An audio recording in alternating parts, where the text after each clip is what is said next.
Okay, this week I have the pleasure of talking to somebody that I run into a lot at trade shows, and I've traded emails with a couple of times, but I will learn a lot in this interview. So if you know the music industry at all, you know the name Gino Robair, and that's who we're talking to today. So with that, I say hi to Gino. Hi, Gino. How are you? Good, Darwin. Thank you for calling. Well, it's my pleasure, really. We don't get a chance to talk that much at trade shows because you're constantly on the sprint, right? And and then we've talked over the years, occasionally via email, just in relationship to your work with various magazines. Now you're kind of in a bit of transition, or you maybe have just finished up a transition. Can you kind of tell us what your magazine roles are right now? Well, currently I'm the editor-in-chief at Keyboard Magazine, but I remain the technical editor at Electronic Musician, which means for that magazine I handle, I assign reviews, assign technical articles, that kind of thing. So it's sort of like a magazine and a half worth of work. Yeah. When the opening to Keyboard came up, I was very excited because I was the editor-in-chief at Electronic Musician magazine when the company was owned by when the magazine was owned by a different company. Right. And then they decided to lay everybody off. So I was a freelancer for a long time. So I'm happy to be in full charge of the magazine again. It feels really good in terms of, when you have to have a day job. Right. It's nice to have control over. Yeah, exactly. And it like you mentioned in the intro, it helps me keep up with technologies that are, interesting to me as a musician, and a composer, because I get to meet the designers, meet the technical staff of the different companies and see what they're working on, ask them questions, provide feedback. So I find that, that's kind of, for me, one of the perks of the job is to be able to, be involved at that level. Sure, absolutely. Now, I have had the pleasure of following you on Facebook, so I kind of have a pretty good grasp on what you do as an artist. But why don't you explain to the listeners what your musical work is about? My life's focus is about improvisation. Specifically improvisation, where improvisation meets composition, that sort of gray area that you can explore. As a youngster, I always improvised like most of us did. If we were in a rock band, you kind of made up songs and things like that. But I discovered, strange music very early on when I was in junior high school because I had a music teacher who was very open-minded. So I was hip to John Cage and The Residents and serial techniques and that kind of stuff very early on. But I was also interested in, the improvised world. So kind of trying to make those, put those together. So my background includes undergraduate degrees in composition and also in percussion. I was training to be a concert percussionist, a classical percussionist, but near the end I realized that I wanted to be an improviser as well. So after my undergraduate work, I moved to London to study with Eddie Prevost in the band AMM. He's a percussionist, improviser, one of the innovators in free improv for drummers. And while I was there, I spent a year there. After near the end, I met Anthony Braxton at the time, who I was a big fan of. And he said, I'm teaching at Mills College in Oakland, and there you can basically come up with your own, course material towards a degree. So I ended up moving back to the States, moved to the Bay Area, completed two master's degrees there because it was, kind of overlap. So I was able to get them to count certain courses twice, and then I just did two concerts and two thesis papers. Sure. So one of the degrees is in composition, the other degree is in basically electronic music, computer music. Finished those degrees, and then by that point I was already in the clubfoot orchestra playing frequently, and was in the doing commercial music. Shortly after that I got a job as the music director for a television show, The Twisted Tales of Felix the Cat, which was on the CBS Saturday morning cartoon with Clubfoot as the band. So, it was just getting into both commercial music and doing a lot of work with improvisation, electronics, and things like that simultaneously. So as a solo artist, in bands, and that sort of thing. Right.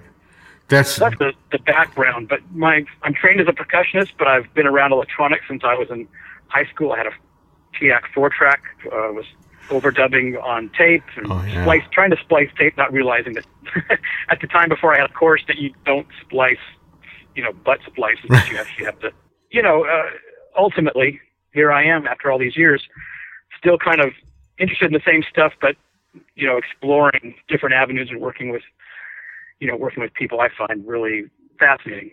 Right. Well, one of the interesting things is that, I know from your work at Electronic Musician, one of the things that you've been doing is sort of like leading the charge to talk about modular systems and stuff like that. And going back all the way to Mills, you would have been kind of embedded in a bunch of that stuff back then. They were one of the holdouts that kind of was doing modular stuff all the way through the dry period. Well, it's weird. It's so funny you say that because the first real synthesizer electronic music course I had, the three instruments were a Surge and an EMS Putney, the sort of wooden case version, and then an EML. I can't remember. I think it was a 101 EML. So nothing had a keyboard. They had a Cricklewood keyboard there, but it didn't work. So it was sort of like here's a couple tape machines. Here's some synths to make electronic music. When I got to Mills, it was in the period where they were developing HMSL, their hierarchical systems music language, and the emphasis was totally on the algorithm. In fact, I had this really interesting epiphany when I was talking to composer Larry Polanski, who was one of my grad teachers, and I was saying, why are you using a Yamaha SB01 to do all your pieces? It's like it's the most terrible sound. He says, I don't care about the sound. The art is in the algorithm. And I realized at that minute that I'm in the wrong place because for me, I was interested in gesture. I'm interested in the timbre. Yeah. And I was trying my best to get into the HMSL thing. And a lot of my friends that succeeded, used it for, creating physical movements. Like Christina Bobrowski is a great composer. She'll have HMSL controlling, dragging leaves around or dragging branches and sonifying that, amplifying that. But for me, as a composer, I didn't find it very interesting, and especially as an improviser, because that's not really what it's for. So anyways, I had that, they had a Buchla there, they had a Voyetra, they had the Moog, but those weren't commonly used at that time. Everyone was really programming. In fact, many of the grad students going in were coming from computer music backgrounds and they would have no musical experience whatsoever, but they would get a bachelor's in music because they could program very successfully these complex, they could imitate Brownian motion or sonify Brownian motion. And, you'd sit there through a concert. I didn't find that very interesting. It was great intellectually, but as a musical piece, it wasn't very satisfying. So as soon as I got out of there, I had a Buchla 200 that I'd bought from David Rosenboom. It was the one parts of it he was using for his brainwave music. I got a feel on that. So I was basically just going back to basics. My graduate recital was a large form piece for solo percussion plus electronics, and it was basically a 1-hour tape piece using all the different techniques I had worked with. Okay. And then I just got back into gestural performance, and then really trying to avoid the programming aspect of it. And it wasn't until I had a chance to work with Tim Purkis, who is a member of the Hub, and he has a laptop with a program he designed, 20 years ago he wrote it. And it's just, he's running his laptop sort of like it's modeled after the Buchla music easel in terms of how it's set up, the program. So he's using a TX81Z, is that what it is? Right. Yamaha. Yeah. He's using that as a source generator, but he's controlling it, in a way that he's got the same kind of generative principles that the easel had. So it's a very organic sound, and it's a very performable sound. And then he runs it through a volume pedal and a wah, so when he plays, it's got shape like an acoustic instrument. And when I saw him play for the first time, I realized, he's found his voice. Right. He's created an instrument. He's been working on it for 2 decades, and he's a master at it. That's the other issue I have about, I'm sorry, I'm going off here. That's the other issue I had about the Mills thing, is that you build an instrument, you come up with a thing, it's sort of like the Cage thing. You come up with this really wonderful piece no one's ever done before. You do one performance, and then you move on. Right. And no one becomes a virtuoso on their instrument. So I run into Tim Perkins, and here's a guy who's a virtuoso on the laptop. You don't get the sense that he's reading his email when you see him play. He's not doing crazy gestures, but I mean, it's extremely musical, and he can improvise with a saxophonist or a clarinetist or whatever, and he's right there. He's not playing loops. He's not fumbling around. He's just right there with the sound. So when you see a master like that, you go, oh wow, okay, there's the real potential. Not coming up with new algorithms every year, but really finding your instrument and really perfecting it. That's kind of rare in our world. It really is, and I have to admit that I've been preaching about that too. The sort of like almost consumable nature of the technology makes it so that you don't see people that are getting really super deep knowledge. I think it's funny. It's funny that you mentioned he was using a TX-81Z as a source or as a generation device, because that TX-81Z has come up in conversations like a dozen times in the last 2 weeks. So I don't know, there's something in the air about those things. And I have a feeling, or I have a fear, that that's going to be the next TB303, right? Well, it's funny because, he buys them up and he takes them out of the case and puts them in a small Tupperware, so it makes it easier to schlep around, right? Oh, sure. And he tried to emulate it with, the different FM software systems that come out, FM7 and all that kind of stuff. He just can't. There's something about that setup of that instrument that just sounds the way he needs it to. So yeah, maybe it is the next TB303, but that's good, because at the time it was a pain to use, but now people have we have the technology to get a little deeper, and it's not so impenetrable as a playable instrument. Right, and maybe it takes 20 years for that to really develop. I mean, the idea that, you would know this better than I, is there any instrument in electronic music that existed 20 years ago that still exists and has existed throughout that time? I guess the Surge modular has been around through that period. Anything that was hardware, okay, it's probably still here, it's still working. Right. Right. But your computers, I mean, how many computers have you gone through in the last 20 years? It's like doors stopped all over the house, right? That's right. Luckily, I seem to generate children as quickly as computers, so I always I always have a place for the computer to go. But it's just it's a strange thing that there's not. I mean, the turntable, this turntableism, the fact that people are out there making an instrument out of it. Now you can, the last 10 or 15 years has been control systems. So you can have an analog turntable, tracked by your computer and all that kind of stuff. And that's, I think that's a very valid instrument for a portion of the music creating community. But, there are no electronic instruments except the theremin that are as old as, say, a Stratocaster. Right. Right. There are people are really using a lot. I just met a person yesterday.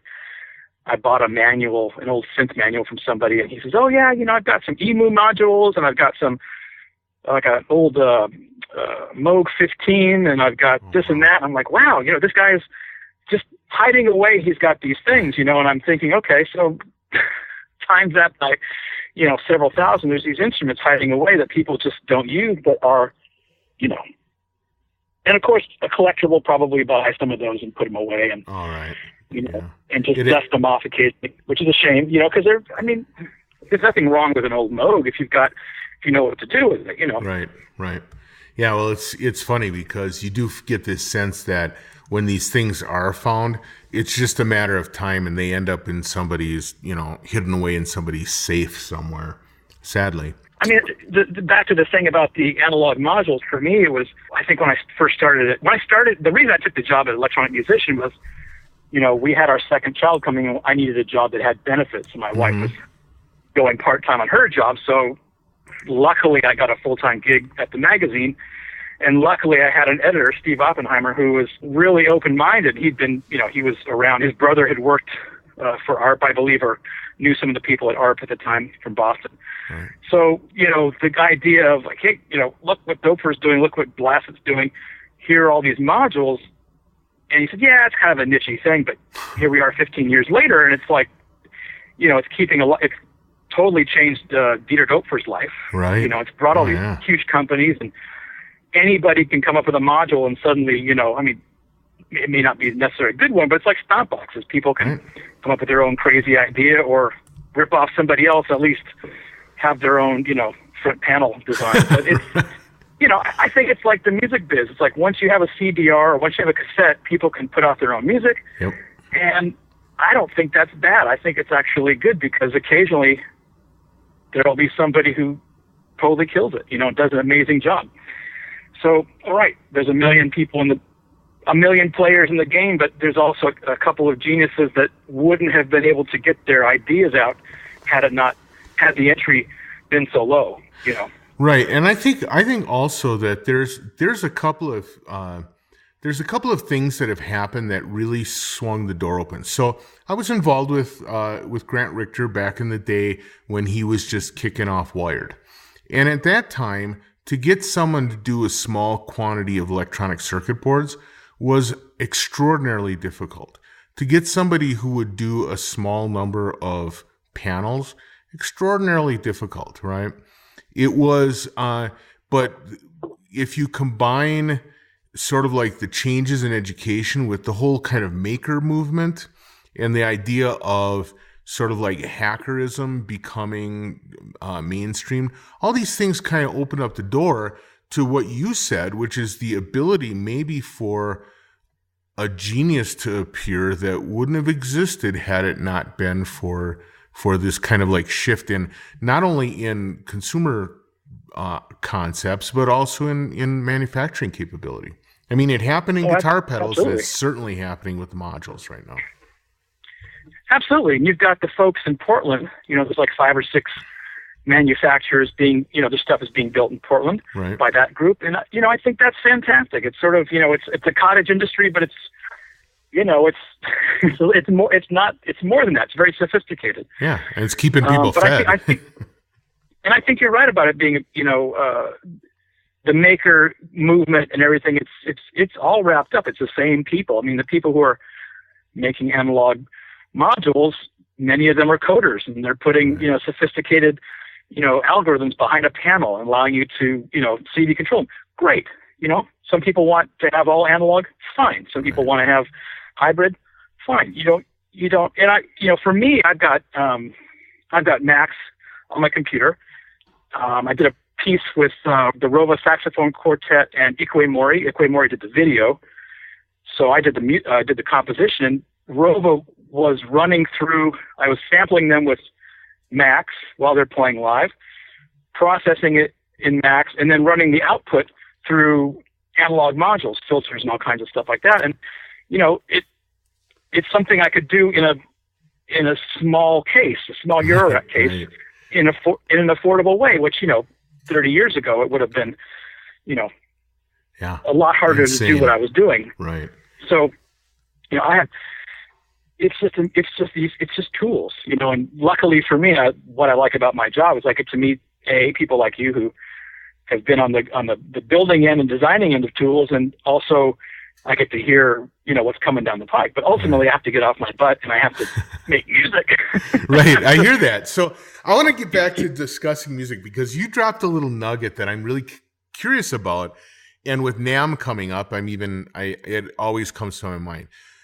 You said that you were influenced into kind of like weird music from a music teacher, and a lot of people who end up becoming composers, experimental musicians, experimental recordists, or sound artists have that same experience. And every year when I go to NAMM, one of the things that NAMM really does is they bring to the forefront this idea of the importance of music education. I'd like to hear a little bit more about your experience with this teacher and how he stimulated you into what eventually became your career.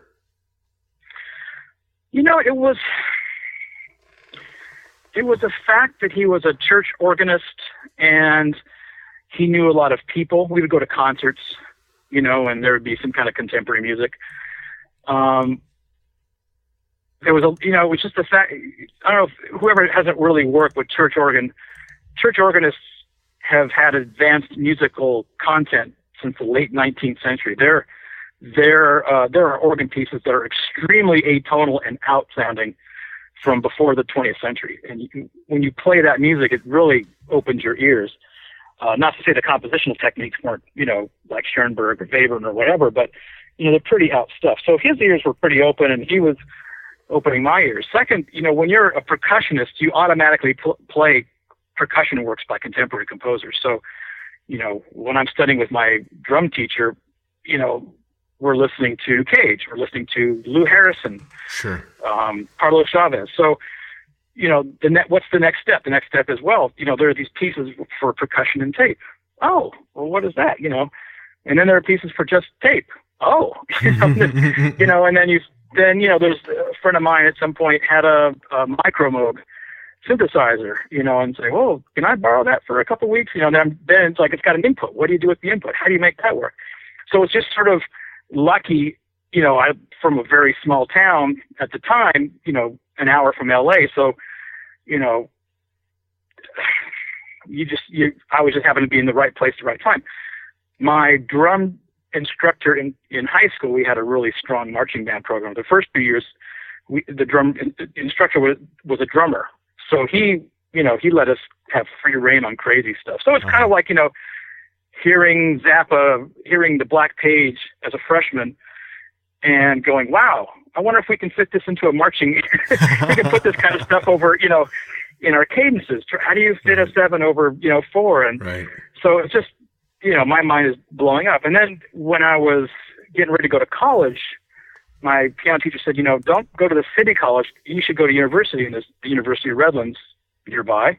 Okay. The leader of the music department there, or I should say, not the leader, but, you know, they had a really strong contemporary music program thanks to Barney Childs, composer Barney Childs, okay, who knew Cage and all these people. He had written a really wonderful book on contemporary, interviewing contemporary composers. So I had 4 years with him, with those synthesizers and with these compositional ideas and learning about fluxus and on. So, you know, right place, right time. Now, if I'd grown up somewhere else in the South, and I was around country music, you know, for example, exclusively, it would have been a different deal. I just happened to be, you know, but at the same time, I'm playing in rock bands. Punk was really big when I was in high school and college. The punk band I had opened for bands like, you know, Circle Jerk and stuff. So, you know, I was deeply into, you know, rock and, you know, that kind of music as well. Right. And improv. So it was sort of juggling all these different things. I think because I'm a drummer and a percussionist, that automatically opens doors when you're young to weird stuff, because, you know, a new piece comes in that says, like my favorite piece, it asks for a B-flat barbecue lid. So, you know, what do you have to do? You have to go to the hardware store, lift all the barbecue lids with a tuning fork, find the B-flat, and then somehow talk them into letting you buy it by itself, you know.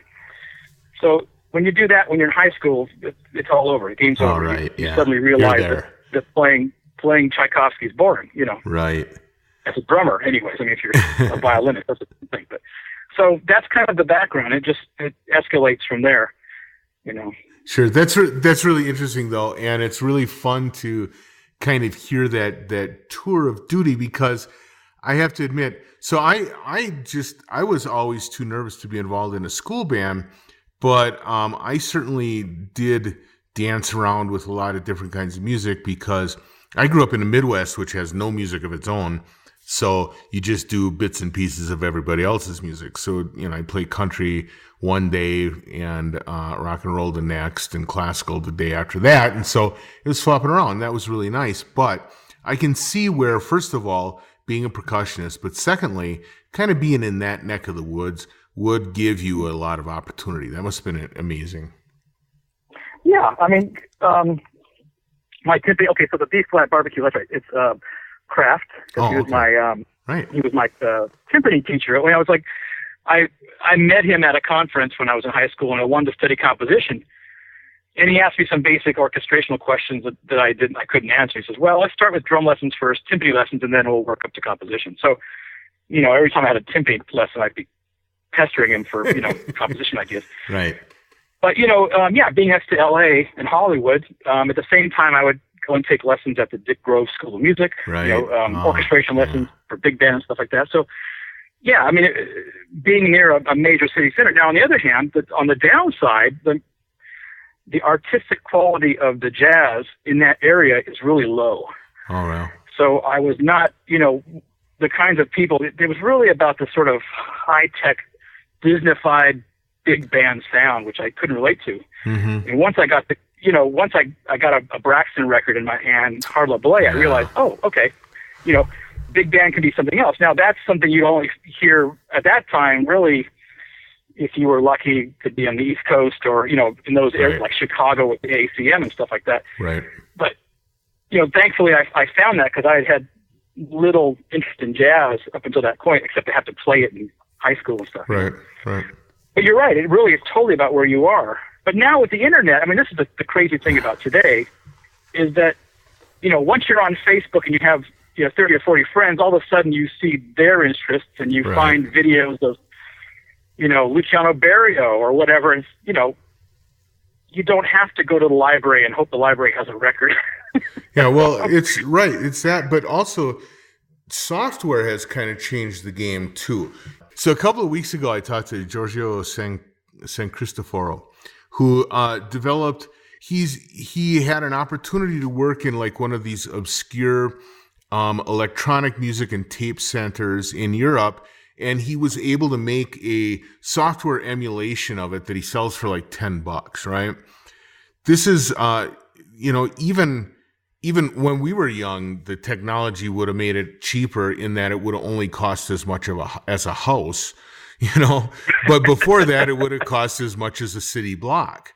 It's amazing. Right. Now the technology really does open the doors too for people who have an experimental bent to get their hands on stuff that gives them a chance to try it out. Oh yeah. I mean, people, will complain when there's a $500 oscillator in the Eurorack form. Right. But if you look at an art catalog from whatever it is, 1973, the oscillator in there is $800, and that's in 1972 dollars. Right. And you go, dude, get it. But on the other hand, yeah, you can get Ableton Live for free, a version. You can download all these great free plugins and immediately make interesting sounds, or at least learn how to do stuff. And then it is the barrier. So I'm reading a really interesting book on the history of clocks and timepieces. Okay. The very first real pocket watch that worked, or pocket watch size watch that worked, something from like 1735 or whatever, it cost about the equivalent of $100,000 to build. Oh. And you just think about that and you go, okay, that, there's the RCA synthesizer, right? That's just that equivalent. Whereas now you can buy a watch for $10 and it's probably more precise. So that's the history of technology there. And we, a lot of people complain, well, the music was a lot better, back then or whatever. I teach a Pro Tools course. I teach actually two different sections of Pro Tools course at a local city college. So I see kids come in for the first time using Pro Tools, but they're already masters of something like Fruity Loops, or they've got chops on Ableton Live, and they come in and they do really sophisticated stuff. And it may be in the rap world or the metal world or the glitch world, but they're 17 years old. They have no idea who Stockhausen is, no idea who all these predecessors are, but they're killing it because this is their instrument, and they're becoming so if I come in and I play, okay, we're going to do an assignment where we don't use a keyboard. Here's some early tape music. To go, oh, okay. Yeah, I know. Well, they go, it's like film music, right? It's like film music. Now go do a piece, whatever it is. It's funny you said that because there's two things that people tend to angle. I teach a sound art class, which is sort of like giving visual artists a chance to play around with sound, right? It's fantastic. But when I kind of introduce them and I say, here's the direction we're going to go, they'll either say, oh, this is like a film soundtrack, or they'll be like, oh, I listen to 10 Tricks Point Never all the time, and so I'm used to this, right? Yeah. I'm like, that's amazing, because for me growing up, you really had to find that the person like in your county that knew who Stockhausen was in order to catch wind of this stuff. Yeah, it is. And, the whole thing was, in the future, we'll be listening to blah, blah, blah, Stockhausen, whoever listened to music of the future. It's true, but what they didn't predict is that all this music would have a 4/4 beat under it. Beat, right, exactly. The simplest beat ever, right? Yeah, which is, as a drummer and a percussionist, that's kind of, oh my God, or kind of a drag, yeah. What can you do about that? But fine. Oh, there's still room. There's still room for polyrhythms, so we hope. Yeah, and I think there's all these really great tools in the computer side and on the analog side that can, take care of that stuff. I just looked at the new, a couple of gate sequencers, one from Moleko. It allows you to create, it's a very small, inexpensive module, and you can set up all these great polyrhythms almost too easily. Right. Once you got a couple things to control. So, okay, hopefully people will work with that and not just work with 1/4, all the time. Right. But I can't complain about people who are creating art because, they probably don't like what I do sometimes, and that's fine. I mean, we're all, the point is that for me is to push the creation aspect of the art and not the over analysis of it. Right. And that's, that's you have to remind people to don't think about it, just do it, look at it later, Right. Well, I have to say though that I am encouraged by the open ears, the young people that I work with that are learning, the openness of their ears in comparison to, again, when I was growing up, or maybe even 10 years ago. It's really pretty amazing. So I have to hand out props to that.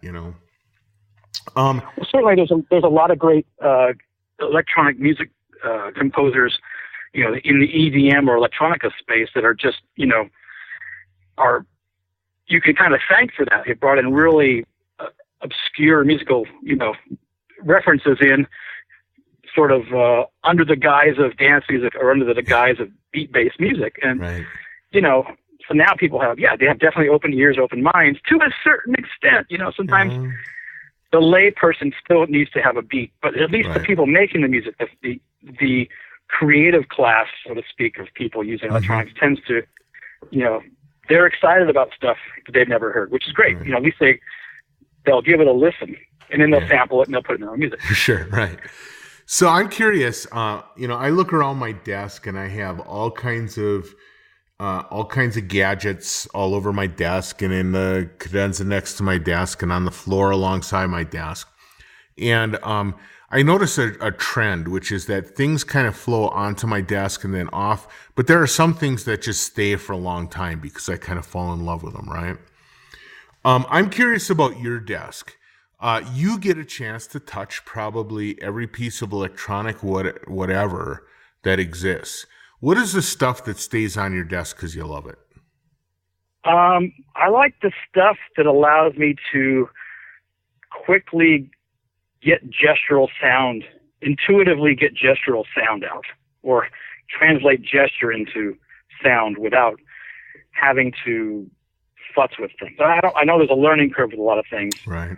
Programming stuff. So I tend to lean towards the stuff that is gesture based in a sort of way where I can, like, I'll give an example, a capacitance keyboard on my Booklet 200E. Oh yeah. I can map that in any way. So, if it's got that kind of thing, great. Because I'm a hands-on person. I play prepared piano, but very often I'm in there playing harmonics on the low strings and, muting with my hands. So I like that. So, I'm looking right now at a small Eurorack case that I have. And I like being fooled by things. I like stuff that's a little bit unpredictable or a lot unpredictable. Okay. So right now I've got, for example, a pendulum module, because as a drummer, when I tour as a improvising percussionist, I used to bring a lot of things that were I call duet partners. For example, motorized pencils. I can put it on a floor tom, put a little towel over it, and it'll bounce around on the drum. Right. making, rhythms that I don't control, but that's my duet partner. So now I have the synthesizer I have that goes with me everywhere is the Blippo box, Rob Thorndike's Blippo box. Right.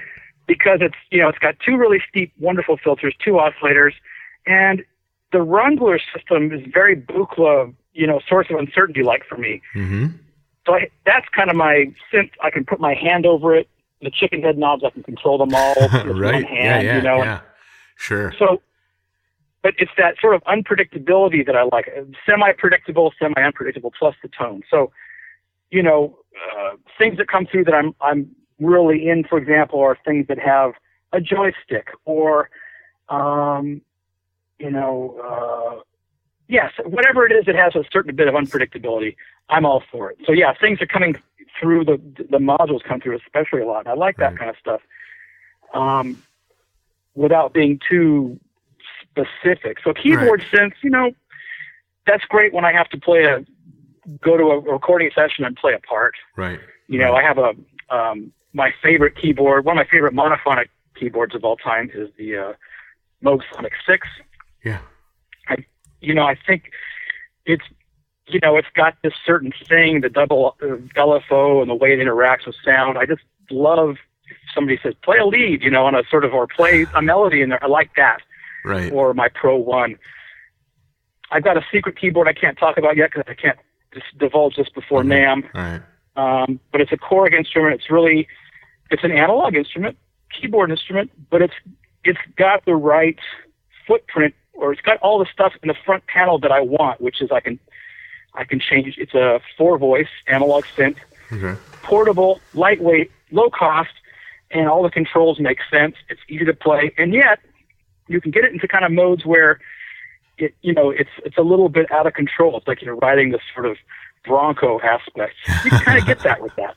That's like cool. Those, I like that. I like to be, riding that Bronco, and that's part of my performance thing as an improviser is like, working around it. Cause, to go, Robert Rich is one of my favorite people in the synth world. I like how he works, but his mindset is to set up a patch that he knows inside and out, and he can perform it. And it's, he's kind of, to a certain extent, it's very predictable with a slight bit of unpredictability, but he's really going for, having it all figured out. Whereas I like to patch live, like the people that like to do solder circuits live. Right. There's going to be some dead air. There's going to be some crap, but when it works, it really works. So, well, it's a rodeo. I mean, a rodeo sometimes is really boring, and sometimes it's scary, and that's what it reminds me of. It reminds me of a rodeo because sometimes you're just watching somebody hang on for dear life, right?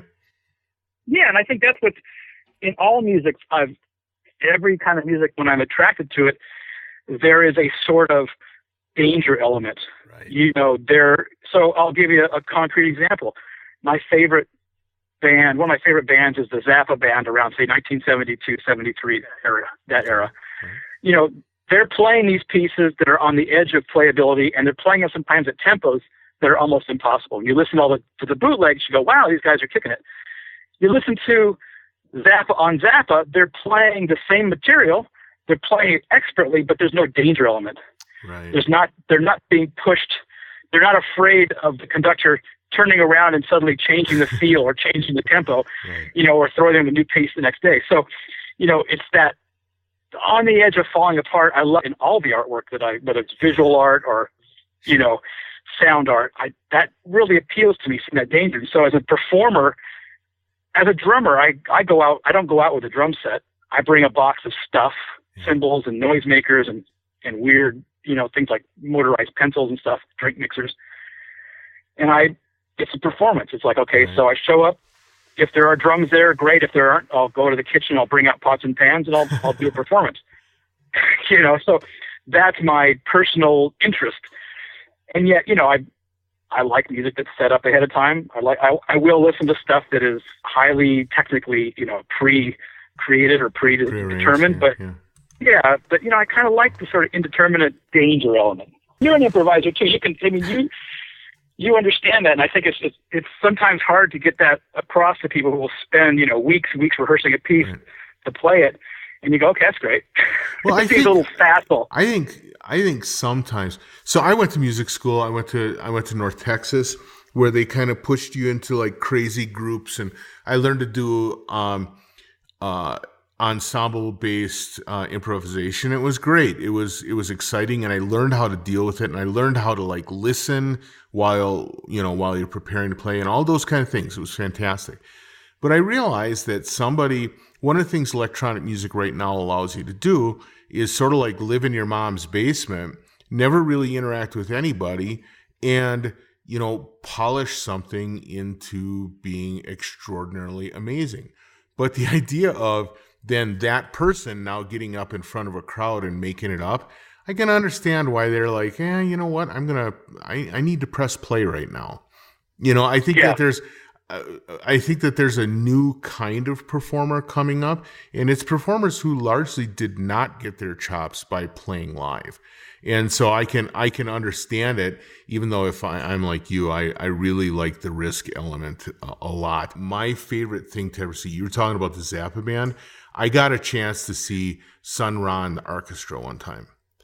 Oh, yeah, yeah. Oh, my God. It was just watching everybody, like, looking at, like, staring him down to see if he's going to move his hand in a little way or whatever. The other person I remember seeing doing this that was, he had everybody on their toes was Ray Charles. The Ray Charles band was, like, notorious for, like, they'd have to watch the heel of his feet because that would really be who was conducting the band. It was amazing stuff. The tough thing these days is, in those days, Ray Charles is working every day. Yeah, the band is touring and playing. Right. The jazz bands in the old days, even early Sun Ra, there's a place to play for a week solid. Right. Now, no one has a chance to play anywhere. Right. You get, so you don't get to have that, week of working with your band on stage. You work with your band off stage, and then maybe you get a chance to play a couple of gigs here and there. Right.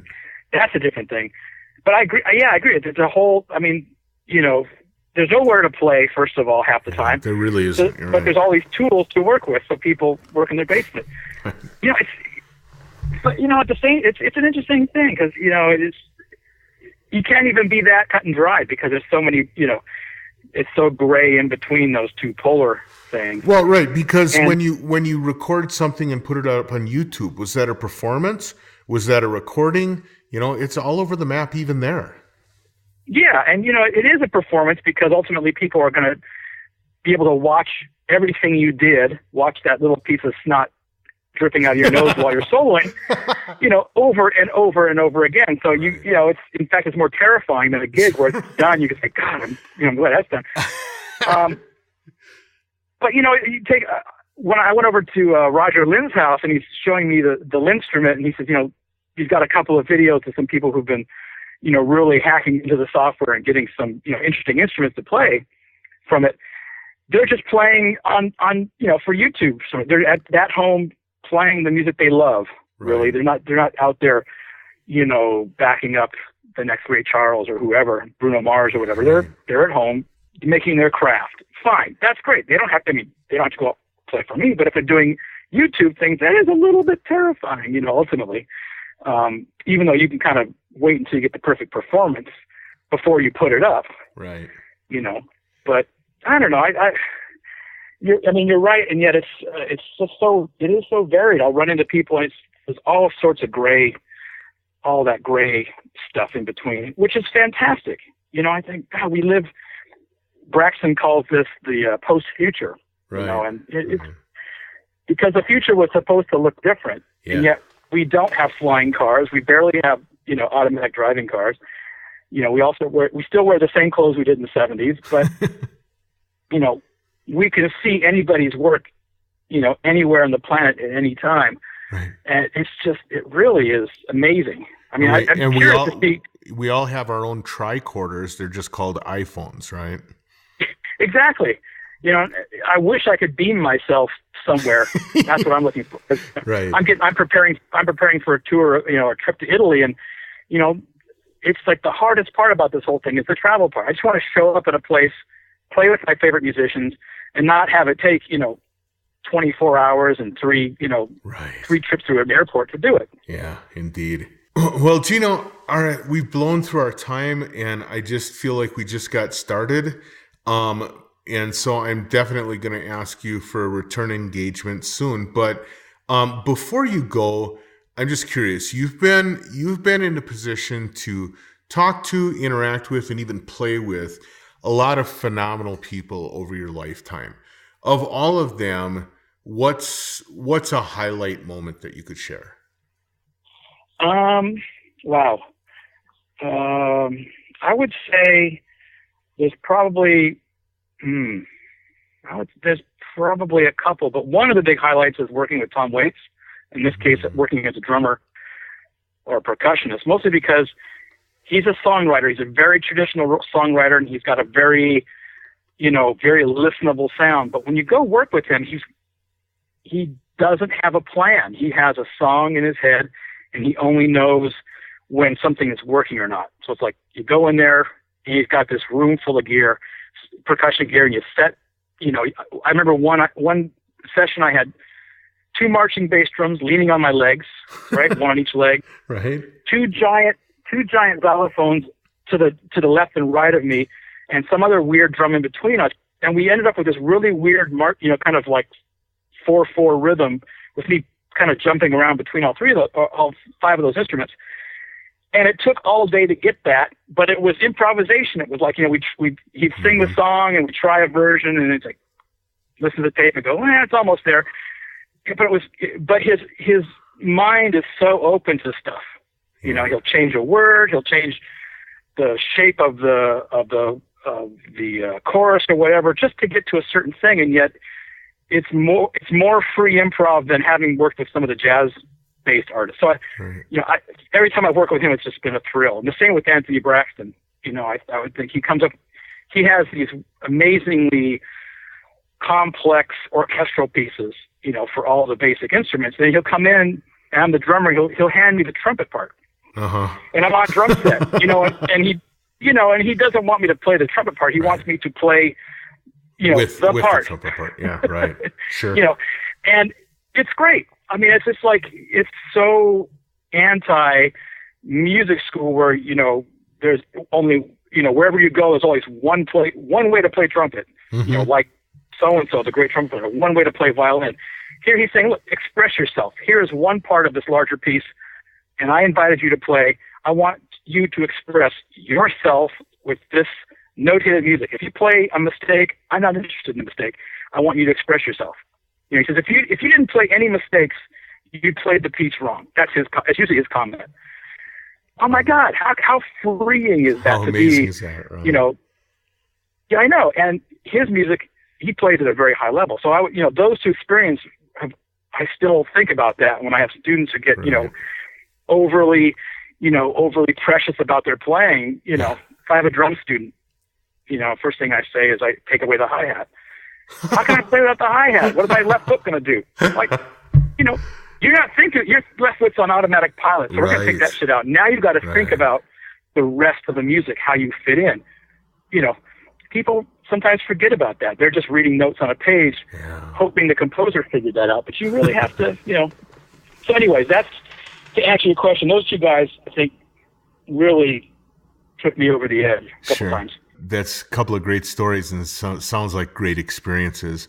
I want to thank you for sharing your background and some of the way you think about things.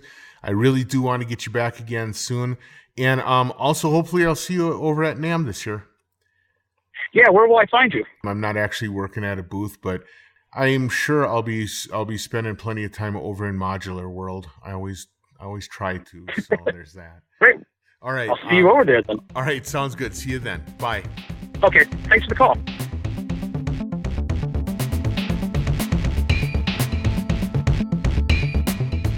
Thanks again to Gino for spending the time with us, having a great conversation.